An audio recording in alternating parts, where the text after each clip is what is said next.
Hello नमस्कार दोस्तों। तो आज हम लोगों का है डे 1 मैथ रिवीजन में डे 1 है ना।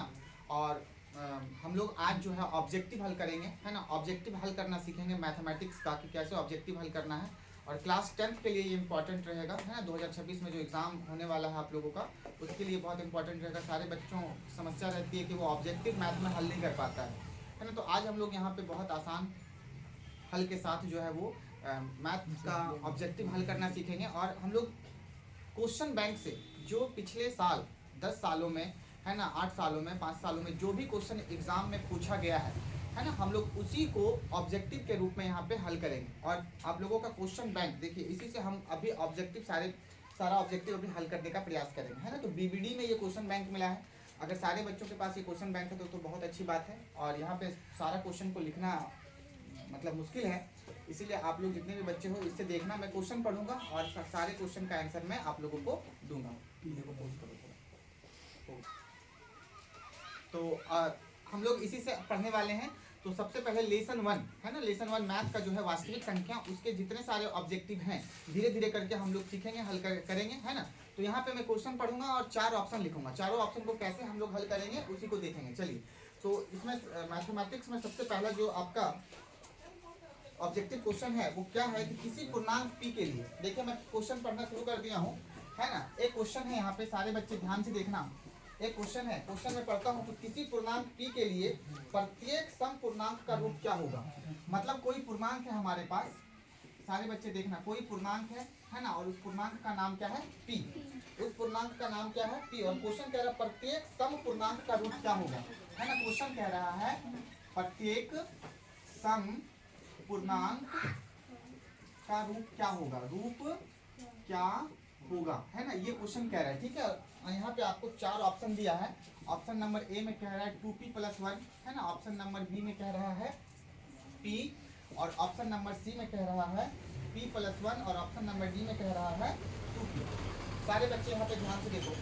पूर्णांक का मतलब यहाँ पे क्या होता है। जब भी कभी पूर्णांक आ जाए तो पूर्णांक का मतलब आप लोग क्या समझोगे। पूर्णांक का मतलब समझना संख्या। क्या बाबू, संख्या।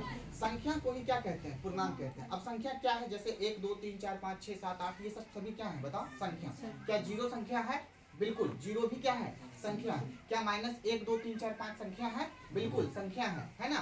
तो याद रखना पूर्णांक किसे कहेंगे, तो जितना भी धनात्मक संख्या है और जितना भी ऋणात्मक संख्या है सबको ले लो, सबको क्या कर लो, ले लो है ना। और जीरो उसमें ऐड कर दो, जीरो सहित धनात्मक एवं ऋणात्मक संख्या को क्या कहते हैं, पूर्णांक संख्या कहते हैं। याद रखना उसको क्या कहते हैं, पूर्णांक। और पूर्णांक संख्या कभी भी बटा में नहीं होगा, पूर्णांक संख्या एकदम नंबर में होगा, 1 2 3 4 काउंटेबल होगा, ऐसे 1 2 3 4 है ना, -1 2 3 4, तो इसी को संख्या कहेंगे, पूर्णांक कहेंगे। तो यहाँ क्वेश्चन क्या कह रहा है कि एक पूर्णांक है p, तो हो सकता है कि p 1 हो जाए, 2 हो जाए, 3 हो जाए, 4 हो जाए, 5 हो जाए। यहाँ पे कहीं माइनस नहीं लिया गया, कहीं जीरो नहीं लिया गया, मतलब या तो पूर्णांक जो p है वो 1 है, 2 है, 3 है, 4 है, 5 है, 6 है, ऐसे पूर्णांक है, ठीक है। अब यहाँ पे क्वेश्चन क्या कहा है कि पूर्णांक p के लिए प्रत्येक सम पूर्णांक का रूप क्या होगा, प्रत्येक सम पूर्णांक का रूप क्या होगा। तो सारे बच्चे देखिए यहाँ पे क्या है 2p+1। अब 1 क्या है, कौन सी संख्या है बताओ, 1 कौन सी संख्या है, 1 कौन सी संख्या, विषम संख्या। लेकिन यहाँ क्या बोला है, सम पूर्णांक के बारे में बोला है कि सम पूर्णांक क्या होगा। तो ये ऑप्शन खत्म हो गया, ये ऑप्शन क्या हो गया, खत्म है ना। पूर्णांक p के लिए प्रत्येक सम पूर्णांक का रूप क्या होगा, तो आपको सम देखना है ना। तो ये खत्म हो गया, ये क्या हो गया बाबू, खत्म। अब जैसे कि p, बाबू p 1 भी हो सकता है, p 2 भी हो सकता है, p 3 भी हो सकता है, p 4 भी हो सकता है, p 5 भी हो सकता है, p 6 भी हो सकता है। तो यहाँ क्या कहा है कि सम ही होना चाहिए। तो अगर p मान लो 1 हो जाएगा तो ये भी आंसर क्या हो जाएगा, गलत। जैसे कि समझो यहाँ पे क्वेश्चन क्या बोला है कि प्रत्येक सम पूर्णांक का रूप क्या होगा है ना। तो यहाँ ऑप्शन दिया है बी, p। तो यहाँ पे मान लो p पूर्णांक है तो 1 भी हो सकता है, p का वैल्यू 2 भी हो सकता है, p का वैल्यू 3 भी हो सकता है, 4 भी हो सकता है, 5 भी हो सकता है, 6 भी, 7 भी, मतलब p का वैल्यू सम भी हो सकता है और विषम भी हो सकता है। मतलब इस p का वैल्यू क्या हो सकता है, सम और विषम दोनों हो सकता है। लेकिन हमको केवल क्या चाहिए, सम। लेकिन यहाँ विषम भी हो जा रहा है p, तो ये भी ऑप्शन क्या हो जाएगा, गलत, क्योंकि p में दोनों वैल्यू शामिल है, 1 2 3 4 5, सम विषम भी, सम भी, विषम भी और सम भी, तो ये भी ऑप्शन गलत हो गया। अब देखिए यहाँ पर क्या आ गया, एक, क्या आ गया बताइए, एक, क्या आ गया बताइए, एक है ना। तो एक आ गया जैसे ही, मतलब ये विषम है, ये क्या है, विषम, ये भी ऑप्शन क्या हो गया, गलत। अब यहाँ पे क्या आ गया देखिए तो 2p, 2p आ गया, मतलब कि मान लो अगर p का वैल्यू 1 है तो हम p का वैल्यू मान लो 1 है तो इसको गुना करेंगे 2 से तो कितना मिलेगा 2। यहाँ पे 2 और मान लो p का वैल्यू 2 है तो कितना मिलेगा 4। यहाँ मान लो 2 है और p का वैल्यू मान लो कितना है 3 तो कितना मिलेगा 6। मान लो यहाँ 2 है और p का वैल्यू हम कितना ले लिए 4 तो कितना मिलेगा, मतलब 2p हमेशा क्या होगा सम होगा। देखो 2 4 6 8 सम किसको कहते हैं, जो 2 से पूरा पूरी क्या हो जाए कट जाए उसे क्या कहते हैं सम कहते हैं। तो ऑब्जेक्टिव को ऐसे सोचना है हमको हल करने के लिए। तो बताओ बाबू किस कोई भी पूर्णांक p के लिए प्रत्येक सम पूर्णांक का रूट क्या होगा, इसका आंसर बोलो क्या होगा 2p। इसका आंसर क्या होगा 2p। क्या होगा 2p, इसका आंसर क्या होगा 2p। तो इस तरह का क्वेश्चन अगर आ जाए तो इसका आंसर हमेशा क्या होगा 2p, है ना। सम और विषम का क्या रखना है आप लोगों को ध्यान रखना। अब इसी में एक दूसरा क्वेश्चन मैं पढ़ता हूँ, कहता है रूट 12 का, सारे बच्चे ध्यान से देखिएगा क्वेश्चन क्या कह रहा है। एक अगला क्वेश्चन, ठीक है, रूट 12 का परिमयकरण गुणांक, परिमयकरण गुणांक क्या है बाबू, परिमयकरण गुणांक, ठीक है, परिमयकरण गुणांक क्या है। अब सारे बच्चे ध्यान से देखिए, यहाँ ऑप्शन दिया है ए में √3, बी में दिया है √2, है ना, और सी में दिया है √6 और डी में दिया है 2√3। सारे बच्चे ध्यान से देखिए, अगर इस तरह का क्वेश्चन आ जाए कि रूट 12 का परिमयकरण गुणांक क्या है। देखो सारे बच्चे, अगर कभी भी गुणांक वाला प्रश्न आ जाए ना, जैसे कि मैं यहाँ पे लिख रहा हूँ 4x, मैं बोलूंगा बताओ 4 का गुणांक क्या है, 4 का गुणांक क्या है बताओ, 4 का गुणांक क्या है, तो बोलोगे x, क्या है x। अगर मैं बोलूँ x का गुणांक क्या है 4, है ना। अगर मैं बोल दूँ 5x + 4x, है ना, या ऐसे समझो 4, ऐसे समझो कि PQR, ऐसे मैं बोल दूँ। तो अगर मैं आपसे बोलूँ कि P का गुणांक बताओ क्या है तो आप क्या बोलोगे QR। अगर मैं बोलूँ R का गुणांक क्या है तो आप क्या बोलोगे PQ। अगर मैं बोलूँ Q का गुणांक क्या है, गुणांक, तो PR। यहाँ पे क्वेश्चन क्या बोला है कि रूट 12 का परिमयकरण गुणांक क्या है, रूट 12 का परिमयकरण गुणांक क्या है। मतलब सबसे पहली चीज यहाँ पे आप लोग समझिए, रूट 12 क्या टूट रहा है, रूट 12 है, देखो यहाँ पे क्या है बाबू रूट 12। तो रूट 12 को थोड़ा सा तोड़िए, रूट 12 को थोड़ा छोटा कीजिए, तो 2 दूनी 4, 4 किया 12, देखो ये आ गया, है ना। 12 को मैंने छोटा कर दिया, अब देखो 2 2 का क्या लग गया बताओ, 2 2 का क्या लग गया जोड़ा, तो 2 क्या हो गया बताओ बाहर, है ना। और यहाँ पे ये क्या हो गया बताओ √3, क्या हो गया बताओ सारे बच्चे √3, क्या हो गया √3, है ना। अब देखो 2 का गुणांक कौन √3 और √3 का गुणांक कौन 2। क्वेश्चन क्या बोला है, रूट 12 का परिमयकरण, रूट 12 का परिमयकरण गुणांक क्या है। तो बताओ बाबू रूट 12 का परिमयकरण मतलब कि मान लो कि रूट 12 को जब हमने तोड़ा तो 2 कैसी संख्या है बताओ परिमेय संख्या, और √3 कैसी संख्या है बताओ अपरिमेय संख्या। और क्वेश्चन क्या बोला है, रूट 12 का परिमयकरण का गुणांक क्या होगा, मतलब आप इसमें जो परिमेय संख्या है उसका गुणांक क्या होगा बताओ √3। अगर यहाँ पे क्वेश्चन पूछता है रूट 12 का अपरिमेय संख्या का गुणांक क्या होगा तो इसका आंसर क्या होता है 2। देखो 2 कैसी संख्या है परिमेय, और √3 कैसी संख्या है। क्वेश्चन क्या बोला है, रूट 12 का परिमयकरण मतलब रूट 12 को थोड़ा छोटा कीजिए, क्या कीजिए छोटा कीजिए, और छोटा करने के बाद जो है इसका गुणांक क्या होगा। तो देखो बाबू रूट 12 को जब हमने तोड़ा तो क्या आया 2√3।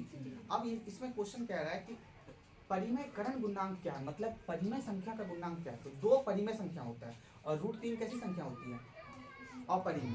तो 2 का अपरिमेय मतलब इस 2 का गुणांक क्या हो जाएगा, 2 के साथ कौन गुना है 2√3 है, दोनों के बीच क्या है बताओ गुना। तो बताओ 2 के साथ कौन गुना है √3। तो यहाँ देखो कहीं ऑप्शन है √3 ए नंबर, तो इसका आंसर क्या हो जाएगा ए, ठीक है। अगला क्वेश्चन देखिए, अगला क्वेश्चन क्या है, अगला क्वेश्चन कहता है कि निम्नलिखित में कौन सी सबसे छोटी प्राकृतिक संख्या है। सुनो क्वेश्चन क्या बोला है, सबसे छोटी प्राकृतिक संख्या, सबसे छोटी प्राकृतिक संख्या है। अब यहाँ पे आपको ऑप्शन दिया है, ऑप्शन नंबर ए 8, ऐसे समझ लो, यहाँ पे ऑप्शन दिया है 0, यहाँ पे ऑप्शन दिया है बी में -1 और 2, ये मान लो सी का ऑप्शन है, और ये क्या है डी का ऑप्शन है। सारे बच्चे देखोगे थोड़ा, चलिए क्वेश्चन देखिए क्या है, क्वेश्चन कैसे पूछा जाएगा, सबसे छोटी प्राकृतिक संख्या क्या है। तो आप लोग क्या पढ़े हो प्राकृतिक संख्या किसे कहते हैं, गिनती की संख्या को क्या कहते हैं? और गिनती की संख्या कहाँ से शुरू होती है? एक से। बचपन में हम लोग सीखे हैं 1 2 3 4 और 100 तक गिनती सीखे थे, है ना? तो गिनती की संख्या हमेशा 1 से शुरू होती है और उसी को प्राकृतिक संख्या कहते हैं, नेचुरल नंबर कहते हैं, जो हम लोग सीखते आए हैं। तो कितना आसान क्वेश्चन है यहाँ पे। सबसे छोटी प्राकृतिक संख्या क्या है बताओ? इसमें क्या 0 है सबसे छोटी? नहीं। 0 सबसे क्या है? सबसे छोटी पूर्ण संख्या है। क्या है? सबसे छोटी पूर्ण संख्या, है ना? तो बताओ प्राकृतिक संख्या सबसे छोटी क्या हो जाएगी? 1। अच्छा, अगर क्वेश्चन तुम लोगों से पूछ ले सबसे छोटी पूर्ण संख्या, क्या बाबू? पूर्ण संख्या है, सबसे छोटी पूर्ण संख्या, तो क्या होगी सबसे छोटी? मान लो ऑप्शन दे दे तुमको 1 2 -1 और 0, तो क्या होगा इसका आंसर बताओ? याद रखना सबसे छोटी पूर्ण संख्या क्या है? 0। अगर तुम लोगों को क्वेश्चन दे दे, देखो ये सब ऑब्जेक्टिव में आता है, सबसे छोटी अभाज्य संख्या है, सबसे छोटी अभाज्य संख्या, तो याद रखना सबसे छोटी अभाज्य संख्या। जैसे ऑप्शन यहाँ पे मान लो 1 है, 2 है ना? यहाँ पे मान लो ऑप्शन 3 है, यहाँ ऑप्शन 4 है, ऐसे। तो बताओ सबसे छोटी, मान लो यहाँ पे एक 0 ले लेता हूँ मैं, बताओ सबसे छोटी अभाज्य संख्या क्या होती है? 1 नहीं, ये गलती कभी मत करना। सबसे छोटी अभाज्य संख्या हमेशा क्या टिक करोगे? 2। अभाज्य संख्या किसको कहते हैं? वैसी संख्या जो अपने आप से कटे और एक से कटे, जो अपने आप से कटे और एक से कटे। तो एक ऐसी संख्या है बाबू जो अपने आप से भी कटता है और एक से भी कटता है, लेकिन ये संख्या एक ही से कट रहा है। और अभाज्य संख्या उसे कहेंगे जो कम से कम 2 संख्या से कटना चाहिए। कितना संख्या से? देखो एक जो है वो एक से कट रहा है और एक जो है अपने आप से भी कट रहा है, लेकिन दोनों कॉमन हो गया, दोनों क्या हो गया? इसीलिए एक को हम लोग अभाज्य नहीं मानते हैं। अभाज्य संख्या कहाँ से शुरू होती है? 2 से। कहाँ से शुरू होती है? देखो 2 किससे कट रहा है? एक से कट जा रहा है 2 बार में, और फिर 2 किससे कट रहा है? मतलब 2 अलग अलग संख्या से कट रहा है, 2, और यहीं से अभाज्य संख्या शुरू होती है। तो याद रखना सबसे छोटी अभाज्य संख्या क्या? 2। क्या टिक कर पाओगे तुम लोग? सबसे छोटी अभाज्य संख्या क्या? 2। अगर आप लोगों को क्वेश्चन आ जाए सबसे छोटी भाज्य संख्या, क्या बाबू बोलो? भाज्य संख्या, सबसे छोटी भाज्य संख्या है ना? तो मान लो यहाँ पे ऑप्शन रहा 2, यहाँ ऑप्शन रहा 3, यहाँ ऑप्शन रहा 4, यहाँ ऑप्शन रहा 1, क्या टिक करोगे? 4। याद रखना सबसे छोटी भाज्य संख्या जो होती है वो कितना होती है? 4। सबसे छोटी भाज्य संख्या कितना होती है? 4। ठीक है? तो देखो यहाँ पे गौर करो, तुम लोग यहाँ पे गौर करो। सबसे छोटी भाज्य संख्या क्या होगी? 4।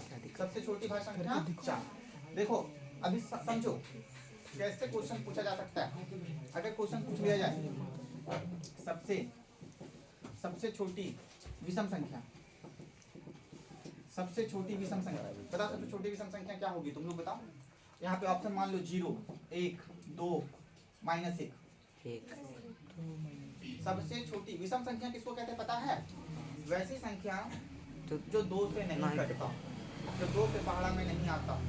याद रखना अगर मैं गिनती की संख्या लिखूं 1 2 3 4 5 6, तो याद रखना गिनती की संख्या हमेशा शुरू होती है विषम से। कहाँ से शुरू होती है? विषम से शुरू होगी, सम में जाएगी, फिर विषम में जाएगी, फिर सम में जाएगी, फिर विषम में, फिर सम में। तो जो गिनती की संख्या होती है ना, वो एक बार विषम, दूसरे बार सम, फिर विषम, फिर सम, विषम सम। देखो विषम में 1 2 के टेबल में आता है, 2 का पहाड़ा पढ़ो, क्या 1 आता है? नहीं। तो जब 2 के टेबल में 1 नहीं आता है तो 1 को क्या माना जाएगा? विषम। क्या माना जाएगा? क्या 2 के टेबल में 2 आता है? हाँ, तो 2 के टेबल में अगर 2 आता है तो 2 सम है। 2 क्या है?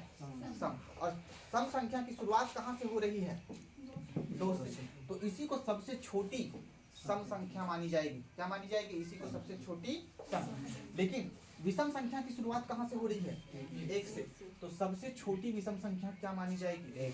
1 मानी जाएगी। तो अगर एग्जाम में आ जाए सबसे छोटी विषम संख्या क्या है, तो क्या टिक करोगे? 1। लेकिन अगर सबसे छोटी सम संख्या आ जाए तो क्या टिक करोगे? 2। सबसे छोटी अगर आ जाए, देखना सारे बच्चे,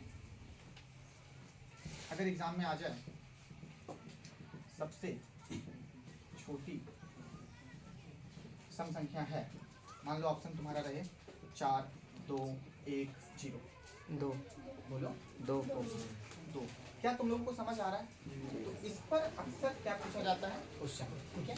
सबसे छोटी ब्रैकेट संख्या 1, सबसे छोटी पूर्ण संख्या 0, सबसे छोटी आभाज्य संख्या, सबसे छोटी भाज्य संख्या 4, सबसे छोटी विषम संख्या 1, सबसे छोटी सम संख्या 2, ठीक है।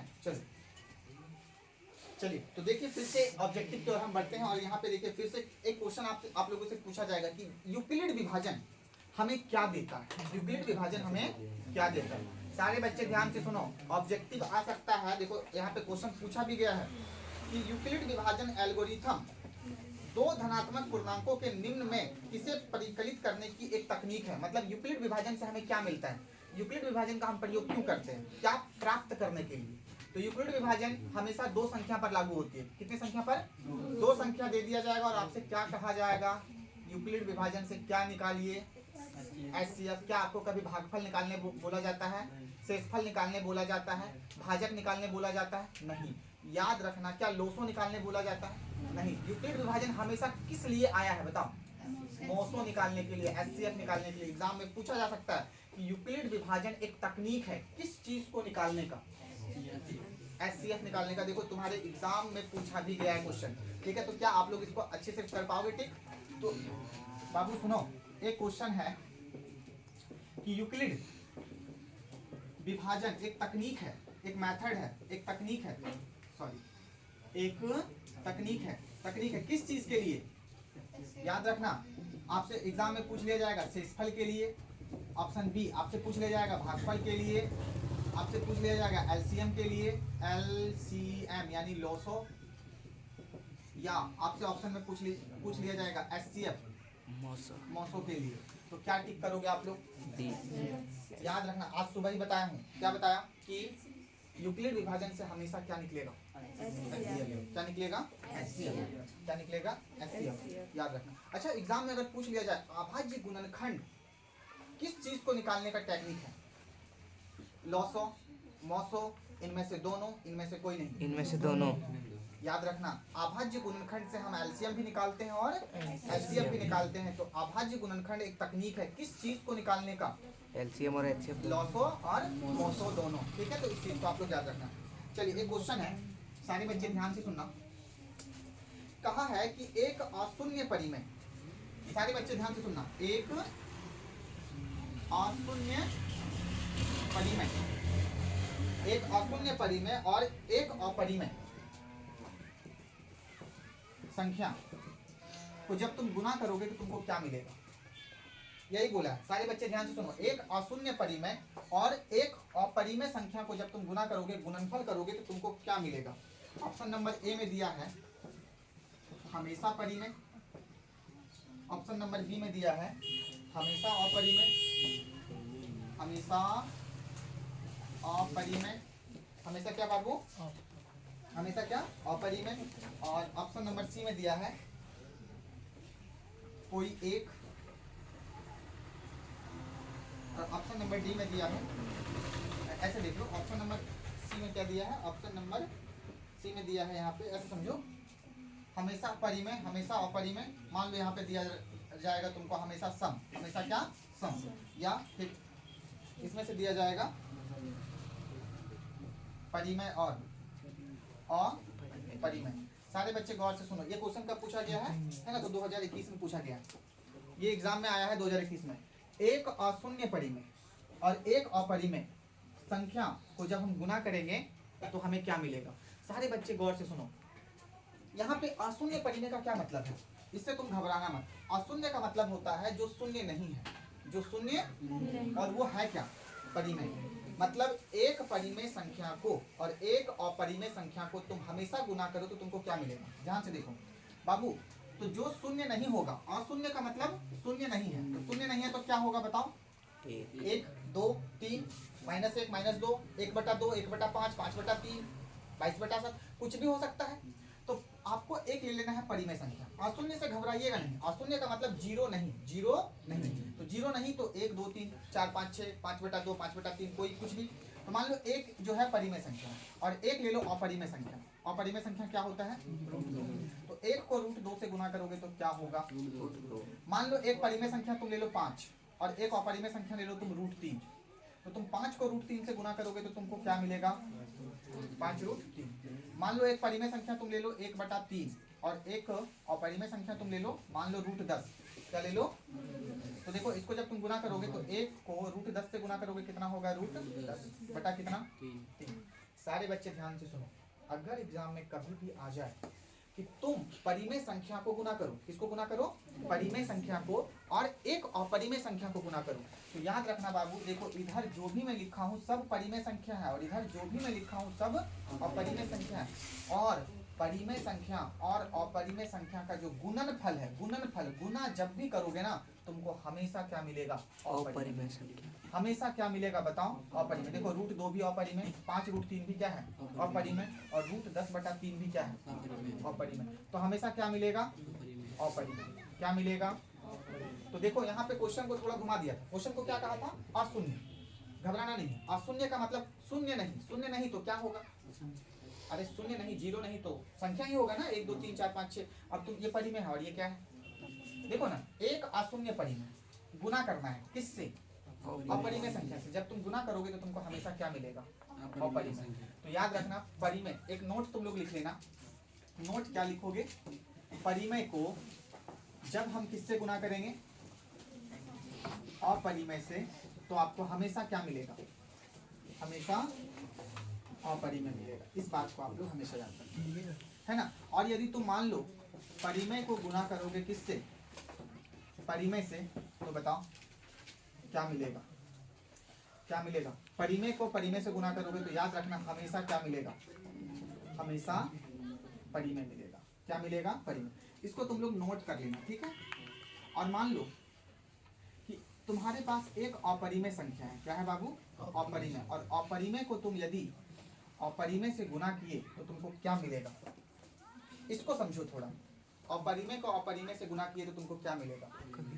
तो बताओ, जैसे कि मान लो एक संख्या √2 है, ये अपरिमेय है, और एक संख्या और है √2, ये √2, तो ये क्या है? √2 और ये भी क्या है? √2, और दोनों के दोनों क्या है? अपरिमेय। दोनों के दोनों क्या है? और इसको तुम गुणा करोगे तो कितना मिलेगा? √4, और √4 का वर्गमूल कितना होगा? 2, और तुमको क्या मिल गया? परिमेय। सारे बच्चे गौर से सुनो, जब तुम अपरिमेय और अपरिमेय को गुना करोगे तो क्या मिलेगा? परिमेय। लेकिन मान लो अपरिमेय संख्या एक √2 है, और मान लो एक अपरिमेय संख्या क्या है? √3 भी तो है। क्या है? √3। अब तुम 2 को 3 से गुना करो तो रूट कितना हो जाएगा? क्या 6 परिमेय संख्या है? नहीं। मतलब 6 कैसी संख्या मिल गई? समझिएगा थोड़ा, जब तुम परिमेय और अपरिमेय को गुना करोगे तो हमेशा क्या मिलेगा? जब तुम परिमेय और परिमेय को गुना करोगे तो हमेशा क्या मिलेगा? लेकिन जब तुम अपरिमेय को अपरिमेय से गुना करोगे, अपरिमेय को अपरिमेय से क्या करोगे?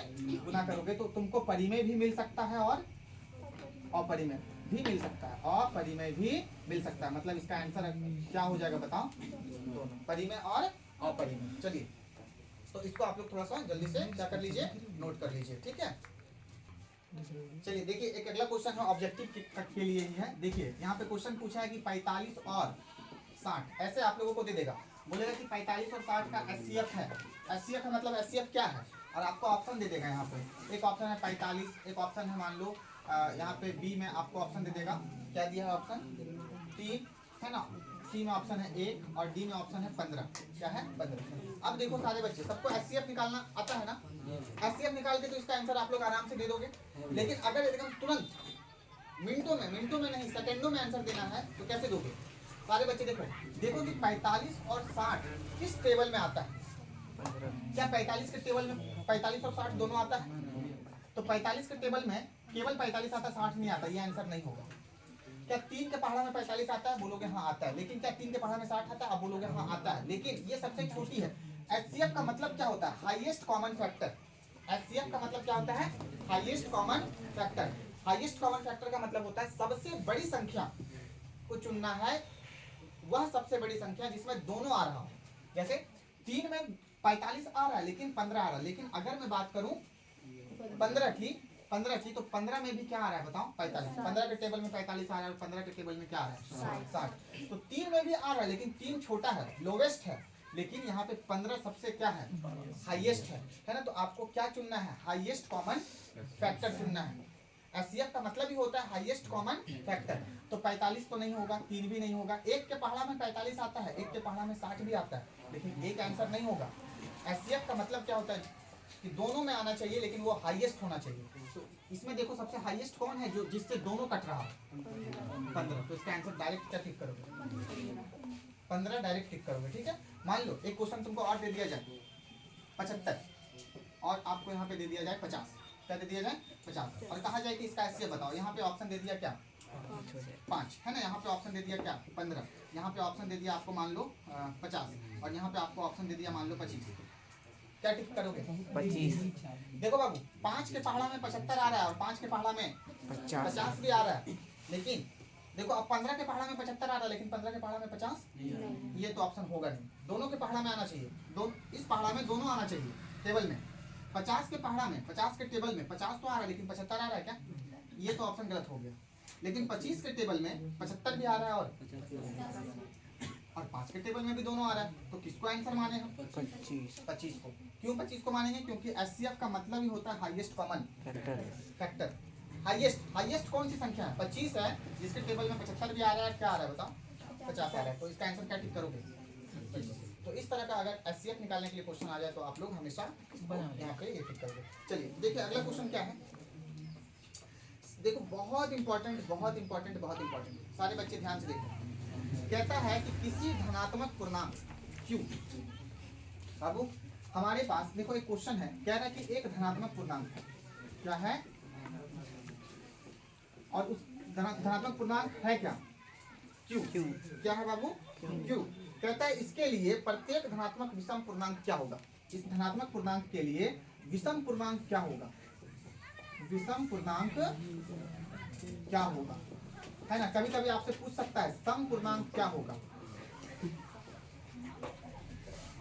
सम पूर्णांक क्या होगा। सुनो सारे बच्चे, हम लोग पढ़ रहे हैं वास्तविक संख्या, और वास्तविक संख्या में हम लोग पढ़ रहे हैं ऑब्जेक्टिव, उसको हल करने के बारे में सोच रहे हैं, ठीक है, देख रहे हैं। तो एक क्वेश्चन आप लोगों से पूछा जा सकता है कि कोई धनात्मक पूर्णांक है आपके पास, और वो पूर्णांक मान लो p रहे, q रहे, a रहे, b रहे, हमको मतलब नहीं, जो भी दिया रहे। तो धनात्मक पूर्णांक का मतलब, अभी पूर्णांक तुरंत समझाया था, पूर्णांक कहते किसको है, 1 2 3 4 5 6 7 8 9 गिनती की संख्या को प्लस में चले जाओ, और फिर गिनती की संख्या को कहाँ ले आओ, माइनस में। जैसे गिनती की संख्या 1 2 3 4 5, और गिनती की संख्या -1 -2 -3 -4, और बीच में क्या लगा दो 0। यही क्या है हमारा पूर्णांक, यही क्या है हमारा पूर्णांक। अब यहाँ पे क्वेश्चन क्या कह रहा है कि लेकिन ये जो पूर्णांक है ना वो कैसा है बताओ, धनात्मक है। धनात्मक है इसका मतलब है कि इधर वाला तो नहीं होगा, 0 भी नहीं होगा, कहाँ से शुरू होगा 1 से, 1 2 3 4 5 6 ऐसे वो धनात्मक पूर्णांक। अब कह रहा है कि धनात्मक पूर्णांक के लिए आपको लिखना है विषम पूर्णांक। क्या चुनना है बाबू, मतलब देखो इसमें विषम कौन है, 1 है, इसमें विषम कौन है 3 है, इसमें विषम कौन है 5। आपको क्या चुनना है विषम, क्या चुनना है, और बहुत सिंपल है, ध्यान से देखिएगा ऑप्शन यहाँ पे आपको देखिए धनात्मक लेना है और विषम चुनना है। विषम पूर्णांक क्या होगा, और आंसर देखिए यहाँ पे ऑप्शन दिया है, ऑप्शन में दिया है 6q, ऑप्शन में दिया है 6q + 2, ऑप्शन में दिया है 6q + 1, और ऑप्शन में दिया है 6q + 4। अब तुम लोग बच्चा अगर इसको नहीं समझोगे ना तो एग्जाम में तुम लोग छोड़ के आ जाओगे। क्या माथा दर्द करवा रहा है ये क्वेश्चन, समझो। धनात्मक पूर्णांक है q, मतलब धनात्मक संख्या है, यानी 1 2 3 4 5 6। अब सारे बच्चे सुनो, इसमें आपको क्या चुनना है विषम पूर्णांक। आपसे क्वेश्चन कहा गया है कि विषम पूर्णांक को चुनिए, तो बाबू देखो 6q, क्या 6q है ना, 6q याद रखना, तुम लोगों को पढ़ाए थे हम, माना कि कोई पूर्णांक q है ना, तो उसके लिए 6q या 6q + 1 या 6q + 2 या 6q + 3 या 6q + 4 या 6q + 5, ऐसे करके हम कभी बताए हैं तुम लोगों को, बताए हैं। तो इसमें क्या बताए थे कि 6q हमेशा क्या होगा सम, और देखो यहाँ क्या आ गया 1, तो ये हमेशा क्या होगा, देखो ये क्या होगा सम, ये क्या होगा विषम, 3 आ गया विषम, देखो यहाँ 4 आ गया, क्या होगा सम, ये क्या होगा।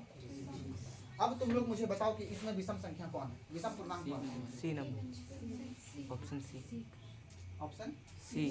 देखो यहाँ क्या आ गया 1, और 1 कैसी संख्या है विषम संख्या। क्या इसको टिक नहीं कर पाओगे।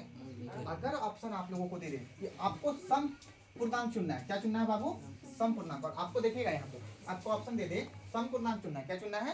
आपको ऑप्शन दे दे 6q + 1, क्या दे दे? 6q + 1, है ना। आपको दे दे ऑप्शन 6q + 3, है ना। क्या दे दे? 6q + 3। आपको ऑप्शन दे दे 6q + 5 और आपको ऑप्शन दे दे 6q। क्या इसका सही आंसर होगा? अगर आपको सम चुनना है तो देखो 1 क्या है? विषम। 3 क्या है? विषम। 5 क्या है?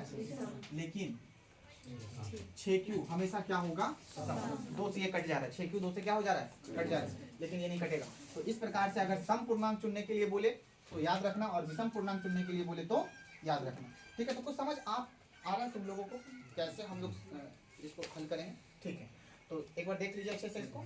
चलिए नेक्स्ट क्वेश्चन देखिए। एक क्वेश्चन है कि किसी धनात्मक पूर्णांक, ए बाबू देखो क्वेश्चन यहाँ पे कह रहा है कि यदि p एक धनात्मक पूर्णांक है। क्या है बाबू? देखो क्वेश्चन कह रहा है कि p क्या है? एक, सुनो, धनात्मक पूर्णांक।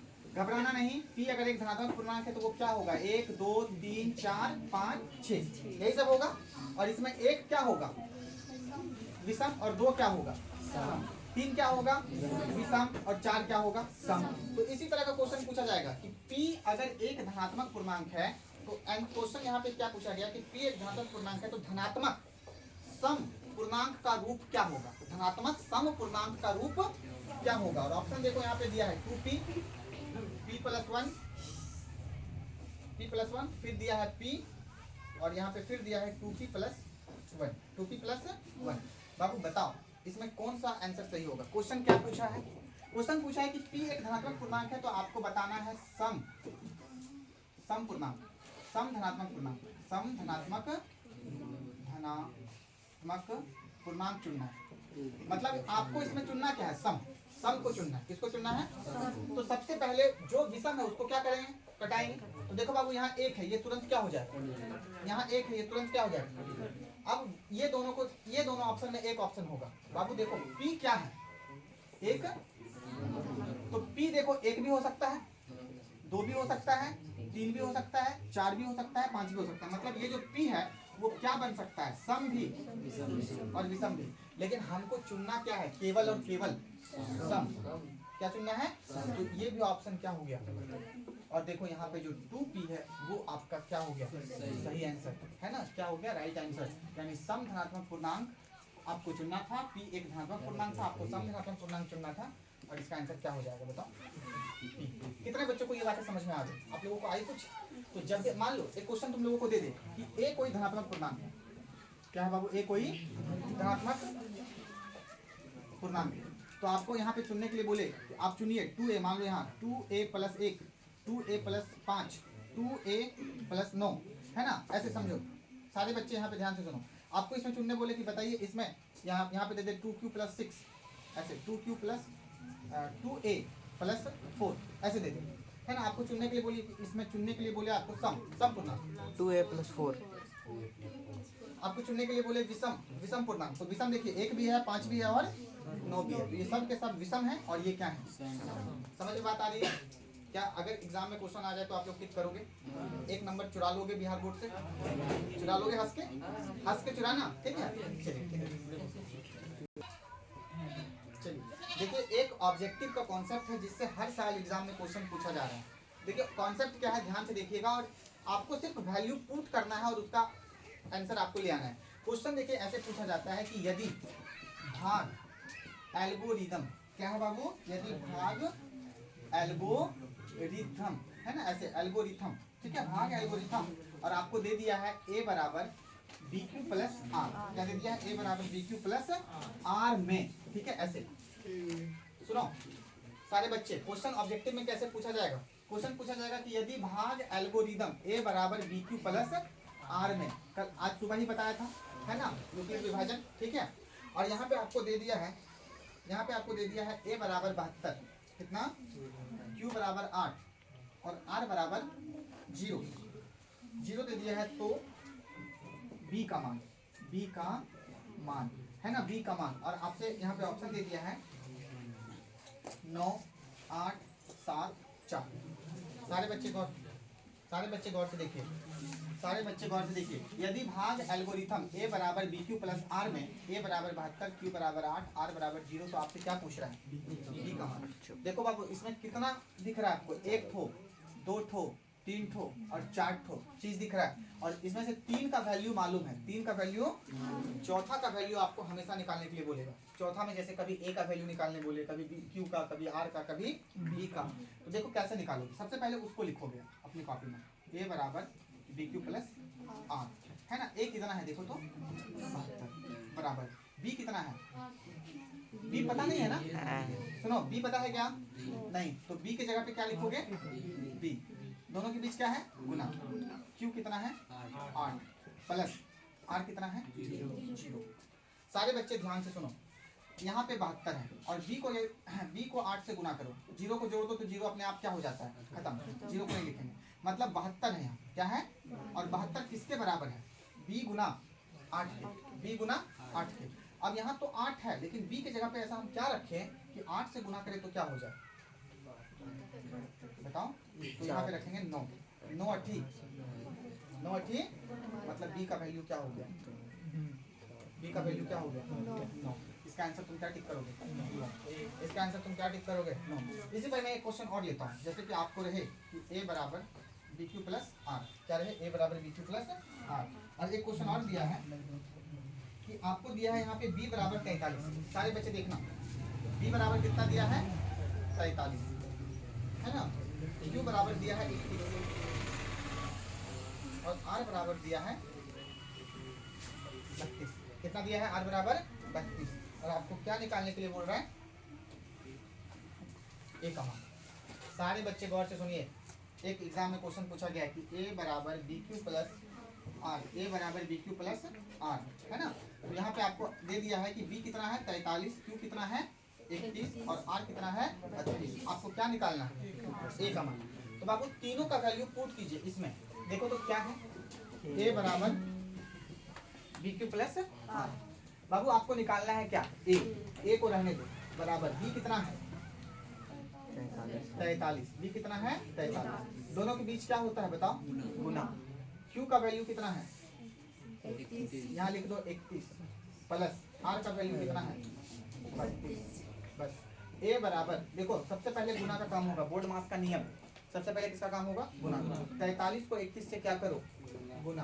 43 गुना 31, 1 को 3 से गुना करो, 3 4, 3 तिया 9, 3 चौक 12, 3 9 4 13 के 3 हाथ में 1, कितना हो गया? 1333। तो गुना करके कितना आया? 1333 और प्लस कितना? यानी ए बराबर, अब दोनों को जोड़ दो, 2 और 3 5, 3 और 3 6, ए का वैल्यू कितना आ गया? 1365। और ये आपका ऑप्शन में रहेगा, आपको ऐसे क्या करना है? सॉल्व। जैसे कि मैं इस पर एक क्वेश्चन और लेता हूँ, ठीक है। देखना, एक में ये कॉन्सेप्ट है, इसको थोड़ा सीख लो। दिया है कि यदि भाग एल्गोरिथम में ए बराबर क्या हो? B Q plus R. और यहाँ पे आपको कुछ क्वेश्चन दे दिया है, जैसे कि मैं यहाँ पे दिखाता हूँ, देखना। यहाँ पे दिया है कि बी बराबर 4 है। बी बराबर कितना है बाबू? 4। क्यू बराबर 5 है और आर बराबर 1 है। कितना है? 1। तो आपको निकालने के लिए बोलेगा ए का मान। और जानते हो इसमें मजे की बात क्या है कि बार बार आपको क्या निकालने बोलेगा? ए का मान। क्या निकालने बोलेगा? बहुत आसान है ये। तो आपको करना क्या है? आपको सिर्फ बी क्यू और आर का वैल्यू बिठा देना है और गुना करके जोड़ देना है, आंसर आ जाएगा। जैसे देखो क्या दिया है? ए बराबर बी क्यू प्लस आर, और निकालना क्या है हमको? ए का वैल्यू। तो ए बराबर, देखो बी कितना है? 4, यहाँ पे 4 लिखोगे, दोनों के बीच गुना। क्यू कितना है? 5। देखना क्यू का मान 5 है, प्लस आर कितना है? 1। देखो बाबू 4 पंचे प्लस कितना? 1, यानी ए बराबर 20 और 1 कितना? 21। यहाँ वहाँ पे ऑप्शन में रहेगा 21। क्या नहीं बना पाओगे इसको? कितने बच्चों को समझ में आया ये कॉन्सेप्ट? कितने बच्चों को समझ में आया है ना?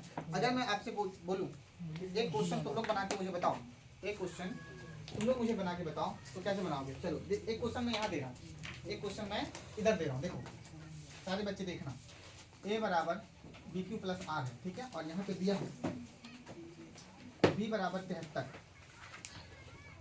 क्यू बराबर 34 और आर बराबर 23।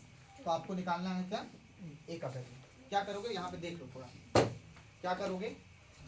ए बराबर फॉर्मूला क्या होता है बताओ। देखो ये दिया हुआ रहता है तुमको। देखो इधर बाबू, ए बच्ची इधर ध्यान दो, ठीक है। हाँ तो तुम्ही से मैं बात कर रहा हूँ। ए बराबर B Q plus R, B का मान 73 यहाँ बिठाओ, क्यू का मान 34 बिठाओ, प्लस आर का मान 23 23 बिठाओ। अब देखो ये दोनों को करना क्या है, गुना क्या करना है। तो 73 को 34 से क्या करो, 4 तिया 12 के दो हाथ में, एक 4 से 28 और 1 29, 3 तिया 9 हाथ में, कुछ होगा नहीं, 3 से 3 21, 2 9 9 18 के 8 हाथ में, 1 2 3 1 4 2400 प्लस कितना 23। अब जोड़ दो, 3 और 2 5, 2 और 8 10 के जीरो हाथ में 1 5, कितना इसका आंसर आ गया 2505। और आपका ऑप्शन वहाँ पे रहेगा। थोड़ा गुना भागा करना पड़ेगा, गुना जोड़ करना पड़ेगा, गुना और जोड़, गुना और जोड़, ठीक है। समझ में आया ये कॉन्सेप्ट। चलिए ठीक है, इसको जल्दी से आप लोग देख लीजिए। चलिए तो देखिए ऑब्जेक्टिव के लिए एक कॉन्सेप्ट और है आप लोगों के बीच। आप लोगों से हमेशा क्वेश्चन पूछा जाएगा कि वृत्ताकार पथ है, क्या है बाबू, वृत्ताकार पथ। सारे बच्चे सुनो, मतलब आपसे पूछा जाएगा कि एक वृत्त है, क्या है बाबू, एक वृत्त, एक वृत्ताकार पथ है या मैदान है। और इस मैदान में मान लो 3 लड़के दौड़ रहे हैं, 3 लड़कियां दौड़ रही है, सुनो। और कहा जाएगा कि सुनो, यहाँ पे क्वेश्चन पूछा गया है कि वृत्ताकार पथ पर 3 धावक एक ही स्थान से दौड़ना शुरू करता है। एक ही स्थान से, क्या मान लो यहाँ पे एक स्थान ए है और यहाँ से एक आदमी मान लो कोई दौड़ना शुरू किया, करण, ठीक है। और करण जब दौड़ना शुरू किया तो दौड़ के फिर यहाँ पे पहुंच गया, लेकिन एक लड़का और है जो दौड़ना शुरू किया और वो दौड़ता गया और फिर एक लड़का और है जो दौड़ता गया। सुनो सारे बच्चे, यहाँ पे कहता है कि दौड़ना प्रारंभ करते हैं तो एक चक्कर लगाने में एक व्यक्ति को 1 घंटा लगता है, दूसरे को 3 घंटा लगता है और तीसरे को 5 घंटा लगता है। मतलब सुनो, एक व्यक्ति है करण, एक व्यक्ति है कुंदन, है ना, और एक व्यक्ति और नाम ले लो, है ना, कन्हैया, ठीक है। अब 3 करण, कुंदन और कन्हैया, 3 बच्चा जो है वो दौड़ना शुरू किया। देखो ये जो के है वो एक चक्कर लगाने में एक घंटा लिया, कितना लिया 1 घंटा। एक लड़का जो है वो कितना घंटा लिया 3 घंटा एक चक्कर लगाने में, और एक लड़का जो है वो 5 घंटा लिया। तो आपको यहाँ पे बताना है कि ये तीनों मैदान में कौन सा ऐसा समय होगा, है ना। यहाँ पे क्वेश्चन क्या पूछ रहा है, 5 घंटे समय लगता है, तो तीनों को प्रस्थान बिंदु पर पुनः मिलने में कितना समय लगेगा, पुनः मिलने में लगा समय क्या होगा। सुनो, फिर ये तीनों कब एक स्थान पर आकर के मिलेगा। तो इस तरह का जब भी क्वेश्चन पूछा जाए कि एक वृत्ताकार पथ है ना, यहाँ पे कोई दौड़ रहा है, एक चक्कर लगा रहा है, किसी को 5 घंटा, किसी को 10 घंटा लग रहा है, तो पुनः कब मिलेंगे, इस तरह का जब भी क्वेश्चन आ जाए तो जो भी संख्या दिया रहे ना बाबू, उसका सिर्फ एलसीएम निकाल देना। क्या निकाल देना है, पता है इसका ऑप्शन क्या दिया है, इसका ऑप्शन में दिया है 3 घंटे बाद मिलेंगे दोनों तीनों। इसका ऑप्शन दिया है 5 घंटे बाद मिले हैं, और इसका ऑप्शन फिर क्या दिया है 1 घंटे के बाद मिलेंगे, और इसका ऑप्शन दिया है 15 घंटे। देखो अब जो है इस तरह का क्वेश्चन बहुत बड़ा में पूछा गया है, बच्चे पढ़ के ही छोड़ देंगे। क्या करना है, 1 3 और 5 का क्या निकाल देना है एलसीएम। 1 3 और 5 का आता है निकालना। 1 से कितने बार में, 1 से कितने बार में, 1 से कितने बार में, आपको क्या निकालना है, चलो सबको क्या कर दो गुना। एलसीएम बचपन में ऐसे निकालने सीखे थे, 1 को 1 से गुना करो, 1 को 3 से गुना करो, 3 5 15। इसका आंसर क्या हो जाएगा 15 घंटा, 15 घंटे बाद मिलेगा। इसी तरह में एक क्वेश्चन और पूछा गया है, सारे बच्चे सुनो। एक क्वेश्चन पूछा गया है कि एक वृत्ताकार पथ पर 3 धावक एक ही स्थान से दौड़ना प्रारंभ करते हैं और एक चक्कर लगाने में 3 घंटे 4 घंटे और 8 घंटे लेते हैं। एक चक्कर लगाता है तो एक आदमी जो है 3 घंटा का समय लेता है, एक जो है 4 घंटा का समय लेता है, और एक जो है वो 8 घंटे का समय लेता है। कितना घंटा का समय लेता है 8 घंटे का, गप मत करो। तो बताइए कि ये तीनों कितने समय बाद एक दूसरे से पुनः सब एक साथ मिल जाएंगे। जैसे कि मान लो तीनों जब दौड़ना शुरू करता है ना, तो बाबू तो कोई पीछे रह जाता है, कोई आगे हो जाता है, कोई बीच में रह जाता है, तो तीनों एक साथ नहीं मिल पाता है। तो आपसे पूछा जाएगा कि एक व्यक्ति है जो 3 घंटा में एक चक्कर लगा लेता है, एक व्यक्ति जो 4 घंटा में एक चक्कर लगा लेता है, पूरा घूमने में 4 घंटा समय लेता है, और एक आदमी जो 8 घंटे में एक चक्कर लगाता है, तो तीनों कब एक साथ मिलेंगे, प्रस्थान बिंदु पर कब मिलेंगे। तो इस तरह का क्वेश्चन में आपको सिर्फ एलसीएम निकालना है। क्या निकालना है, कैसे देखो 3 4 8, एलसीएम बोलो 2 से लगाओ, यहाँ 3 हो जाएगा, यहाँ 2 हो जाएगा, और यहाँ 2 से। अच्छा थोड़ा सा इसका पहले मैं ऑप्शन लिख देता हूँ, ठीक है। इसका ऑप्शन है 6 घंटे, कितना है, इसका ऑप्शन है फिर 8 घंटे। कितना है इसका ऑप्शन है 16 घंटे और 24 घंटे। 16 घंटे और इसका ऑप्शन क्या है। अब इसी में से आपको चुनना है। तो चलो इसका एलसीएम निकालते हैं। 2 से 3, यहाँ 1 और यहाँ 2। चलो सबको क्या करो गुना। अब नहीं लगेगा ना। 2 गुना 2 गुना 3 गुना 1 गुना 2 दूनी 4 तिया 12 दूनी है ऑप्शन। क्या समझ में आ रहा है। तो अगर इस तरह का क्वेश्चन आप लोगों से पूछा जाए तो आप लोग केवल क्या निकालोगे उसका एचसीएफ। मैथ रटने का चीज नहीं है, मैथ किसका चीज है बताओ, समझने का चीज है ना। तो अब आपके शहर में कौन आ गया है, राजा भैया। अब आप लोगों को मैथ समझने में बहुत ही मजा आएगा, पढ़ने में मजा आएगा। आप लोग ऐसे ही प्रचार प्रसार करते रहिए। तो आज आप लोगों के लिए इतना ही। ये डे 1 में आप लोगों को मैं इतना ही ऑब्जेक्टिव बताया। फिर आप लोग वेट कीजिए, कल डे 2 चलेगा और डे 2 में मैं आप लोगों को ऐसे ही ऑब्जेक्टिव के आसान कॉन्सेप्ट को आपके बीच लाऊंगा और आपके बीच ऐसे ही रखूंगा। अगर आप चैनल पे नए हैं तो थोड़ा सब्सक्राइब कीजिए, बेल आइकन दबाइए। तब तक के लिए धन्यवाद।